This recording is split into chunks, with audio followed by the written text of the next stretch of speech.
All right. Well, we will go ahead and get started. I am so glad that you guys are here tonight. My name is Alysia Rich, and I am a family engagement consultant for the Andover School District this year. I taught in Andover for a long time. I'm an elementary classroom teacher by trade, spent almost 20 years in the classroom. And then a couple of years ago, I left to come home and be mom for a while. And then I started my own business as an education consultant last year. So I am coming to you with lots of teaching experience. And then I am also a mom to 5 kiddos, 8th grade, 6th grade, 3rd grade, kindergarten, and we have an almost 3-year-old. So a wide range of parenting experience right now, and also just lots of teaching experience. So I'm excited to just share with you tonight about a really unique stage in life, right? And hopefully we've got some students that are joining us as well. I'm really excited for them to hear about how they can begin to develop some positive, lasting habits for themselves. And as parents, how we can really support our adolescents in just their process through this stage in life. All right. Oh, I've got my thing mad at me there. Why won't my screen? There we go. Ooh, I'm fighting with my computer tonight.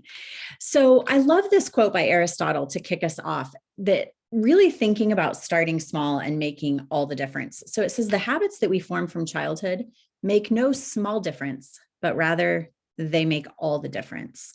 And I know as parents that can feel a little bit overwhelming, because it means that we really do need to be intentional with the short time that we have our children at home. But for the students that are joining us tonight, I want you to hear in that the things that you're doing now really do matter for your future and for your whole life. And so it's great to start forming strategies and habits now that you can carry with you. So let's dig right in. First, let's talk about why habits matter to teens. Why is it important that we as parents really support developing good habits for our kids? And there's several reasons. You can see there's a pretty long list. First of all, one of the things I know as parents we really want is for our children to become increasingly responsible, self-reliant, and having their own habits, either that we have helped them establish or that they've established on their own, really do help them become increasingly responsible for their own choices, for the way their days flow. It helps with decision-making skills. And we're going to talk in a little bit about the brains of our adolescents. And you'll hear that decision-making is something that's challenging at this time in life. So having these habits formed and secured for our kids really do help with their decision making, helps them become more independent. All of these things that I just mentioned are going to help increase self-esteem. When children see themselves being successful, that translates into a more positive self-image, self-esteem. It helps adolescents learn to plan and think about the future. Again, in a moment, we're going to talk about how this is a bit of a challenge. So having some just clear and easy habits in their day-to-day life are really going to help the challenge of forward thinking be a little bit easier. Helps to lower their stress. We live in a time where a lot of our kids are overscheduled, overworked, even with the balancing sports and school, sometimes jobs, and trying to have a social life and spend time with families. And so having some good routines in place really does help lower stress for them. And then it also just increases their overall emotional well-being, which we know is so important and something as parents we really strive to help with. All right, so let's talk a little bit about the brains of adolescents. Teen years are so unique and different and can be challenging. And I think it's really important that we understand what's happening inside the brain of a teenager so that we can better understand what comes out of them. Teen brains experience these huge periods of growth during adolescence. And because things are changing so quickly in their brains, it can make new experiences or big changes that kind of come out of the blue, things they weren't anticipating, it can make those things really difficult for a teen to manage. You may begin noticing that their behavior is impacted. Sometimes we hear things like, my teenager seems to be behaving a lot like they did when they were much younger. And in a minute, we're going to talk about why that actually, chemistry wise in the brain, why that might be true. So the changes that are going on in their brain impact their thinking, impact their behavior, their ability to process information. And as parents, that can be challenging. For the child that's experiencing it, that can also be challenging. But I want you to know that having these good routines and having these habits, like we're going to talk about tonight, is so valuable in helping to provide structure and predictability and help children navigate this time in life and be successful. So there's a couple parts of the brain I want to talk about to help you understand really what's going on. And the first is the prefrontal cortex. You're going to find that in the front part of the brain. And this is actually the last part of your brain that fully develops. It doesn't happen. So students that are on with me tonight, this actually doesn't happen until you're in your 20s. This is the part of the brain, parents, this is going to make a lot of sense as you're hearing this, that impacts decision-making, planning, problem solving, impulse control. These are all abilities that develop in the prefrontal cortex. And so because that part of the brain isn't fully developed, then these skills are also not fully developed. Probably makes sense to a lot of you. So what part of the brain are our teens functioning with? A lot of times it's the amygdala. The amygdala is what you might hear of as the fight or flight portion of the brain. This is the part of the brain that deals with emotions, aggression, in that instinct behavior. So because the prefrontal cortex is not yet fully developed, oftentimes our adolescents rely largely on their emotions or that instinctual response to a situation. And then that's the behavior that you see coming out, or that's the thinking that you see them processing through. So all of this information about where their brains are in development is incredibly critical for helping them walk through adolescence successfully. And I think we all agree success means they're becoming more independent, they're responsible, they're doing well in school or the other things they're involved in, right? And then they're growing up to be really great adults. Okay, so I'm going to see here if I can pull down a little bit and just it's weird to me to not be able to see myself. So I want to make sure that I'm interacting with you. It feels lonely to be over here. I'm going to hide myself for just a second. There's a quote by James Clear. He's a fantastic author. He writes a book called Atomic Habits, and several of the things I'm going to share with you tonight are out of this book. But I love this quote. Every action you take is a vote for the type of person you wish to become. And I want you to think a little bit about what that actually means. Lots of us live our day-to-day lives just kind of on repeat, right? Or we do the things we have to do, we get our checklists done, and we move on to the next day, right? We go to sleep, we wake up, we do it again. Well, I want to challenge us to really think about how every action that we take, and for our students as well, is a vote for who they want to be. So I want to give an example as we're looking at this layers of change. When we have something in mind, a goal, something that we want to attain, oftentimes we start in that big circle and we think about the outcome. For instance, I want to lose 30 pounds. And then we begin to think, okay, how can I do that? What are the things I need to put on my list for the day that are going to help me lose 30 pounds? And then we hope that by doing those things and losing that weight, we then can maintain it, right? Or we then become a person who doesn't have to fight our weight. Well, I really want to challenge, especially our young people, to think differently about this. As adults, we need to think differently about it too, but they have a much easier time because they're just developing this skill. They don't have to go retrain their brains. So here's what I want you guys to think about. First, think small. Go to the center of the circle. What's your identity? Who do you believe that you are? What is it that you believe about yourself? and who you want to be. So I know I think I have a former student on here tonight. I know he's a 7th grader. So as a 7th grader,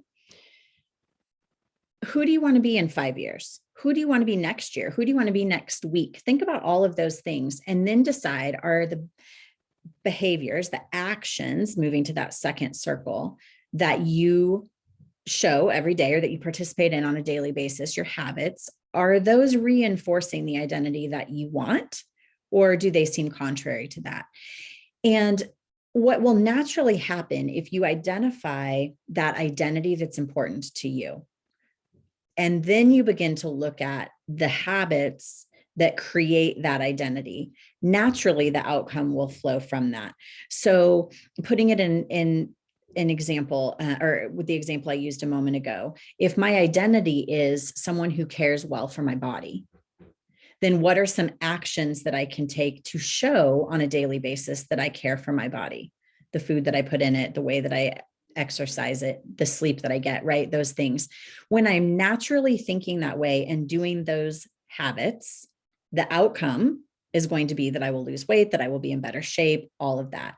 And it becomes then a lasting change as opposed to something that we're fighting. So let's put it in a context for our children. I am a middle schooler, and my identity is that I want to be a student who takes school seriously and uses what I learn in the future. That's who I want to be.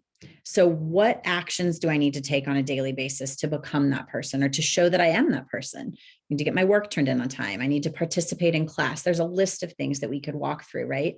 And then when you do those things, you naturally then become the person that you want to be, and people will see that.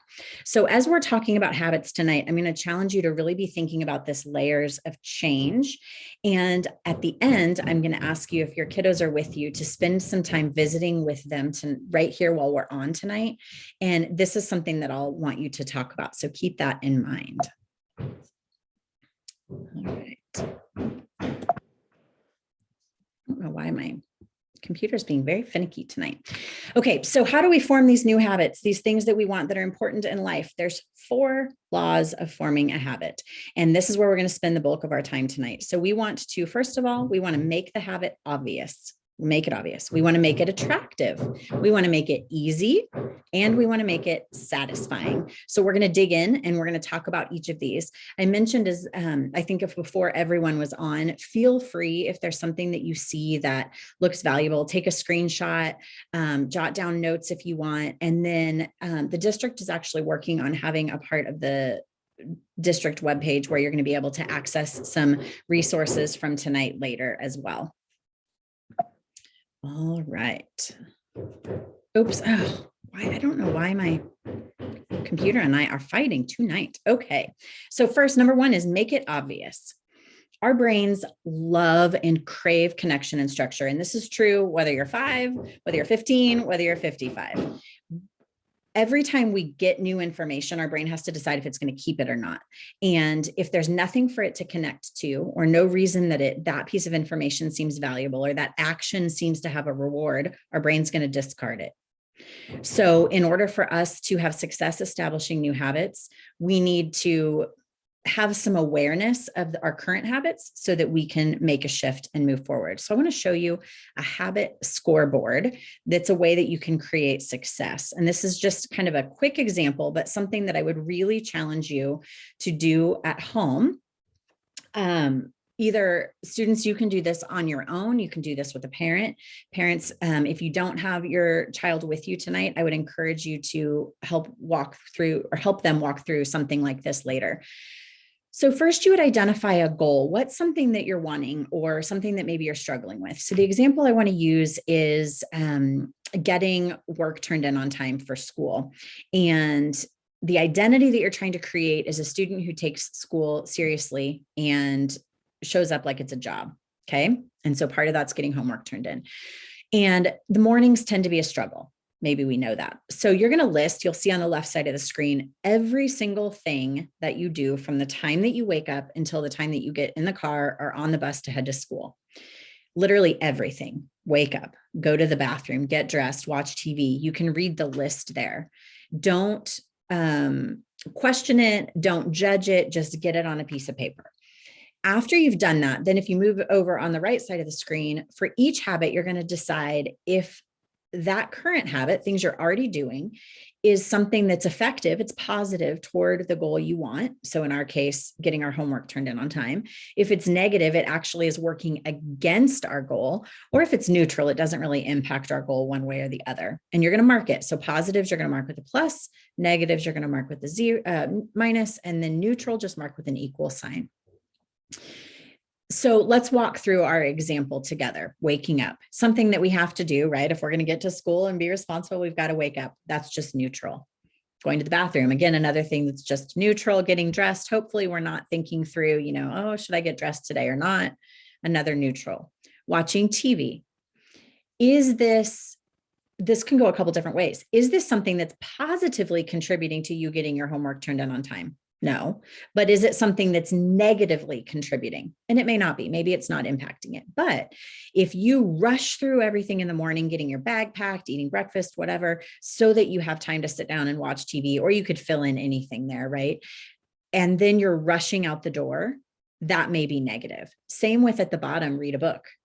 If you're so engrossed in your book that you can't pull your head up long enough to make sure you've packed your backpack and you have your homework and all those things, that may be negative. Even though reading a book is a great positive thing, it's negatively or ineffective in helping you meet your goal. Something I noticed that isn't on this list is checking your bag, double checking that you have everything that you need. Do you have your Chromebook, whatever? So was that left off because I just forgot to put it, or was it left off because it wasn't a habit I have yet? So now's the point where you can take that scoreboard and you can see, okay, these are the things that I'm doing right now that are already really effective. These are things that maybe I need to let go of in this time period. And then your brain automatically starts to think through some things that maybe you need to add. Parents, this would be a great time that you could start asking some guided questions to your child. Like, do you notice if there's anything missing that might help you towards your goal? Do you see a habit that maybe you need to let go of, or we need to restructure a bit, things like that. So once you have that habit scoreboard and you've created some awareness, our brain now has some connections to make as we try to establish new habits. And one thing that I really love to do to make the habit obvious is called habit stacking. And what that is when you take a habit you're already doing, and a habit, really, the definition of that is like something that you do without thinking about it a lot. For us, brushing our teeth in the morning, that's a habit, right? For my 6th grade son, I feel like there's some days that it's still a struggle. I'm going to use that as an example in a minute. So you take a habit you already have, and then you stack immediately with it a new behavior. And so then in your brain, you're beginning to connect, okay, I'll just jump straight to the brushing the teeth example. When our son was having a really hard time remembering to brush his teeth, I started talking through with him things he already does without having to be reminded. So I don't have to nag him to get up and go to the restroom in the morning when he wakes up. He naturally does that, right? So could he begin connecting in his brain, when I get up and go to the bathroom, just brush my teeth right away? And then your brain begins to see that, again, likes connections, right? So the thing you're already doing, match it with the new thing you want to do. Another idea right there with making it obvious that oftentimes really that habit stacking and this last one go together is designing an environment for success. So the bathroom example is easy. Our son is really good about cleaning up the bathroom when he's done, like getting ready in the morning, right? But he was putting his toothbrush and toothpaste in the drawer after he used it. Well, then the next morning he doesn't see it and he doesn't remember to brush his teeth. It's like, why would I need to do that? So an easy solution that maybe, hopefully ultimately he doesn't have to do, but an easy solution for the time being would be to put the toothbrush and the toothpaste right there on the counter. So when he walks by it, he sees it and that triggers in his brain, okay, I need to brush my teeth, right? So setting up your environment, and that may be something physical, like setting out your toothbrush. It may be putting clothes out the night before. It may be shifting the way the room is laid out, maybe their bedroom or space where they do their homework. There's lots of things the environment could mean. It could also mean turning off the TV or turning on some music. So what type of environment for the habit that you're trying to create is going to help you succeed? And then what might actually deter from what you're going for? So those are the ideas for making it obvious. Next, we want to make it attractive. Temptation bundling. So this is where you take something that you need to do, that new habit you're trying to form, and you connect it to something that you want to do. So perhaps you, and it can be that they happen at the same time, or it can be that when I do this, I get to do that. And so I'll give an example of each scenario. I had a treadmill a while back and really needed to go get on my treadmill every evening after work. But I also really wanted to watch my favorite show that I had on DVR. So I made a commitment to myself that if I did what I need to walk on the treadmill, then while I did that, I could watch my favorite show. So there's things for our teens that are the same way. Is there something that they could do while they're involved in the habit? So maybe the habit you're trying to establish is helping them become more responsible around the house. And you've given them a task of all raking leaves because my yard is covered in them. And while they do that, then they get to listen to music or listen to their favorite podcast or something like that, that maybe typically they wouldn't have a lot of time to do. So bundling and tempting them with something they want to do, or tempting yourself with something you want to do, going along with something that you need to get done. Imitation. This is huge, especially for our adolescents. And even as adults, we imitate all the time, whether we realize it or not. There's two different forms. We imitate the close, meaning those people that are really close to us, our immediate family, our closest friends, really our circle, right? But we also tend to imitate the many. And what I mean there is culture, the environment around us, the people in our school that maybe we're not connected with, we're not friends with them, but the vibe in the school is whatever. And then you tend to imitate that. This is so important at this age because as our children are moving into adolescence, that's when they begin looking outside of their home to other people for influence more, right? So when our kids are little, and we can all tell stories, we hung the stars, the moon, the sun, the everything, right? We were the greatest. Dad was the tallest person in the world, the strongest, could do everything. We were the best. We knew everything. And then somehow as they get older, we lose all the knowledge we had in our brain, and other people become much smarter than their parents, right? So they begin to look for these outside influences and begin to imitate what they see. So why does that matter for habits? Well, negative habits are oftentimes easier to establish than positive habits, but they work exactly the same way. So you can imitate something negative and you can imitate something positive. Let's say the identity you want to create is someone who is a successful baseball player. Find someone who is having success in that. What do you notice? Maybe you notice the kid on your team who you just really look up to and you think is incredible. They are the first one at practice every single afternoon without fail. Can you begin to imitate them? Can you be 5 minutes early to practice or whatever that looks like? Is there a coach that you look up to that has qualities that you really admire? Can you begin looking at the habits that that coach has, modeling things he or she does, and then those habits begin to form your own habits? Next, this is a really small one, and gosh, it is powerful. Program your brain. Our words matter. The things that we say to ourselves, even if we don't say them out loud, the things we are saying in our brain matter so much. Program your brain. So instead of saying, I have to do my homework, I have to do my chores, I have to babysit my little sister, instead start to say, I get to do my homework now, and then I'm going to blah, blah, blah. I get to babysit my little sister. I get to do my chores and contribute to my family. Just that simple shift from using the word have to using the word get is incredibly powerful in what happens in our brain. So the have to automatically puts us in a negative mindset. It decreases our mood. We just kind of tend to feel yucky. Get to puts us in a positive mindset. It elevates our mood, and we're much more likely to have success and to enjoy what we're doing. And then the last one is a motivation ritual. And this can be something bigger, it can be something small, but basically you want to begin, or you can begin establishing or associating the habit that you're creating with something that you already really enjoy. So when I was younger and doing homework, I really loved to listen to music. I love to listen to music all the time when I do everything, even as an adult. But I found that I focused a lot better when I had some music on in the background. Not the same when I had the TV on, I got distracted. But when I had music on, I felt like I was really tuned in and my brain was on. There's a whole bunch of research about why that is the case. But for me, I didn't care. I didn't know about what it was doing in my brain. I just knew that I liked music and it made homework more enjoyable when I could do those things together. So are there things that you enjoy, students or parents, are there things that you know your children enjoy that you could suggest, hey, this habit you're trying to create, this time that you're spending, could you pair it with this thing that you already really enjoy doing and kind of create that motivation? So ways to make it attractive. We also want to make it easy. Repeating anything, a phone number, a date you need to memorize, whatever, a habit, it actually leads to physical changes in our brain. You're creating neural pathways in your brain and you're physically rewiring the way your brain operates. Why does this matter? Well, a habit is something that we do repeatedly, right? And that we shouldn't have to put a lot of effort into, because it just begins to happen naturally, we would call it. Well, anything that's natural is because our brain has picked that up and knows that that's something we want to repeat.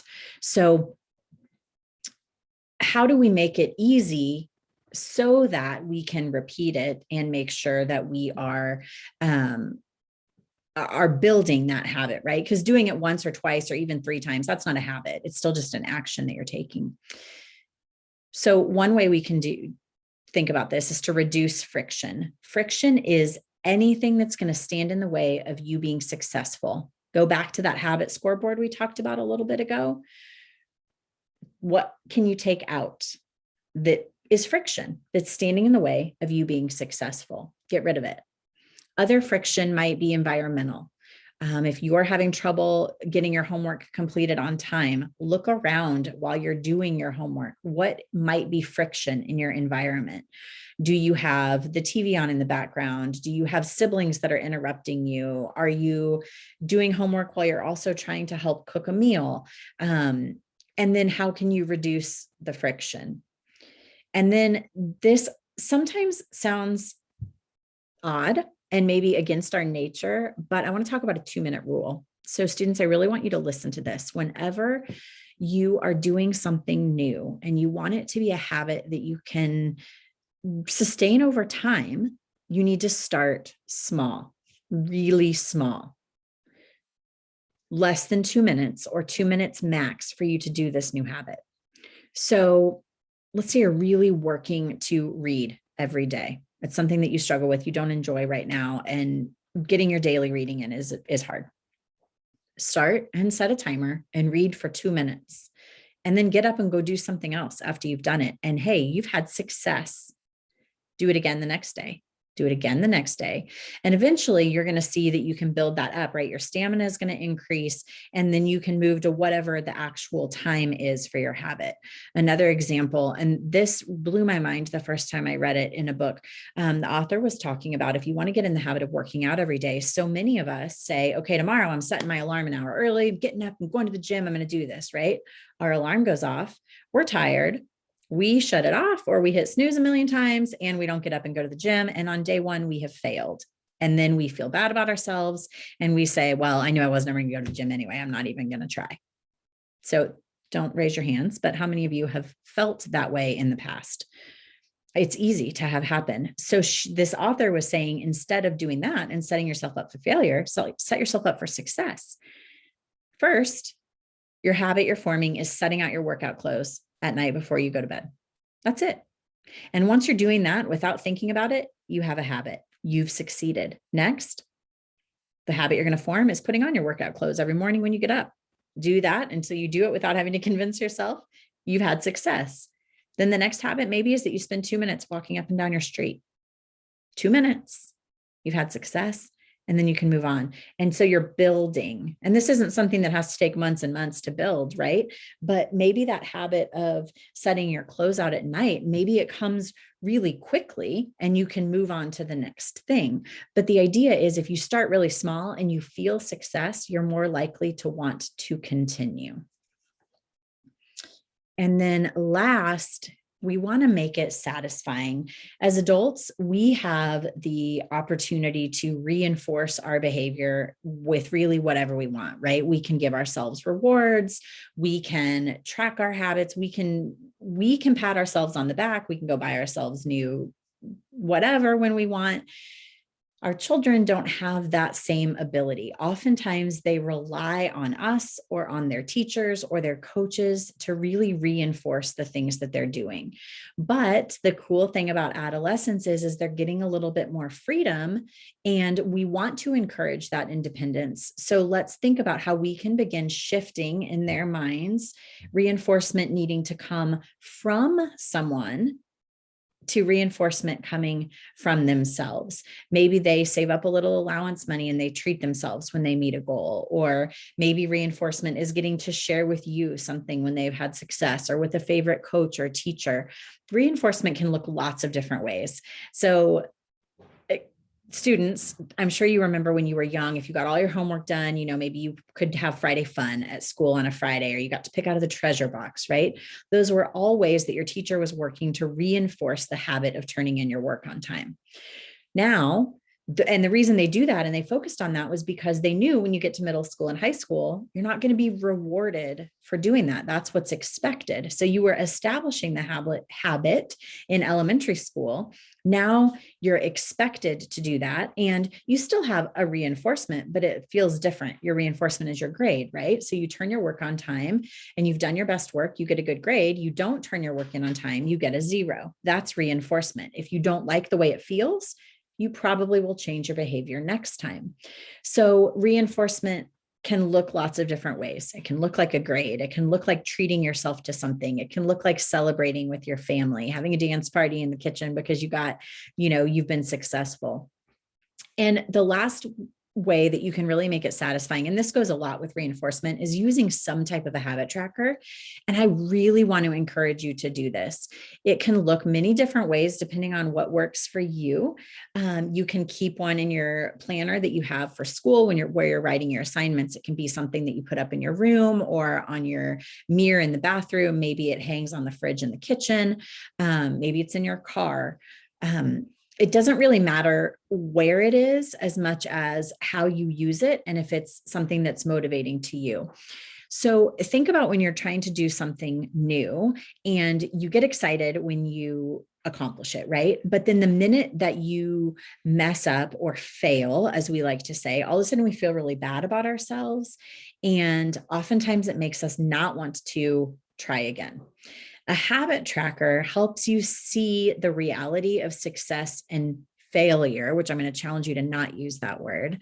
So if my habit is reading every day and I check off, Monday I read, Tuesday I read, Wednesday I didn't read, that box is blank. Thursday I read, Friday I read. I can get to the end of the week, and instead of beating myself up because I didn't read on Wednesday, I can look at all the days that I did read and be able to celebrate the success. It also allows me to think back, what was going on Wednesday that I didn't read? Well, maybe I had, a 3-hour practice, and then I had to come home and do homework, and I helped my mom with laundry. Okay, the reading didn't fit into the day, but it wasn't because I sat and watched 5 hours of television when I got home from school. So if you don't keep track of your habits like that, it's really easy to get to the end of the week and be like, well, I know I didn't read, but was it one day or it might've been 2 days? Or I don't know. I know I screwed up. I failed. I didn't do it every day, every time. So parents, as we're really starting to help our kids keep track of this stuff on their own and try to have that reinforcement built from the inside, still really support them with this idea of a habit tracker. Really be with them as they are walking through this so that you're celebrating progress and you're not celebrating perfection. kids are going to naturally be harder on themselves. And so, and really humans tend to naturally be hardest on ourselves, right? So help them see, hey, yeah, you didn't make it that Wednesday, but you did every other day. Let's celebrate that. And then let's move on to the next week. Habit trackers can also be a great way to keep track of when you're ready for that reinforcement, if it's going to be, treating yourself to some ice cream or whatever. So just anything that's going to make you enjoy what you're working toward, right? And I must have skipped twice through a slide, so I'm going to back myself up because this is the perfect place to talk about, yes, our steps to building habits. So there are basically 4 steps in kind of this cycle when you build a habit. There has to be a cue, a trigger of some sort. And we've talked about lots of examples of those tonight. In making it obvious, creating an environment that's going to help you be successful so that maybe you see what your goal is, or you have an affirmation, or you have a sign on the door that says, hey, don't forget your backpack, right? Some type of a trigger. That cue is going to move your brain to begin craving something. That's your motivation for your behavior. So whatever you're craving, your brain, if there's been a positive response in the past, it's going to crave that same positive response. The habit tracker, the celebrating and really having reinforcement, those are ways that that you can stimulate your brain to crave more of that and then continue the habit. So you have that craving, your brain thinks, ooh, I want to feel that way I did before. That worked well for me. That leads you into the response, which is the actual habit that you're walking through, whatever your behavior is. And then the response brings about the reward. You get to check it off on the habit tracker. You get to celebrate. You've got some type of a reinforcement. It feels really good. And then you move again. The next time you're ready for that habit, you've got to have that cue again. So as we're thinking through those 4 laws, you've got to have the cue, the trigger, the response, and the reward with them. That brings me officially to the end of my presentation and to the fun part for you guys. I'm going to pop up before I take our slides down, my contact info. Feel free to take a screenshot of this. If you have questions from tonight, or you want to know a little bit more about what I do privately with coaching with families, I would love to visit with you. And then I am going to take down our slides and open it up for questions. While I'm doing that, if you're with your student tonight, I would challenge you, everybody's muted, so nobody's going to hear you. I would challenge you to spend a few minutes talking with your child about something that jumped out at them from tonight, maybe a habit. And you may have something as a parent in mind as I was talking that you really would like to see your child work on. Share that with them and then begin brainstorming a little bit. Where do you want to start? Do you need to create that habit scoreboard? Do you need to look at how you can make it obvious, or one of those 4 steps? So spend a couple minutes talking about that. I'm going to take this down and stop our recording, because then I want you to feel free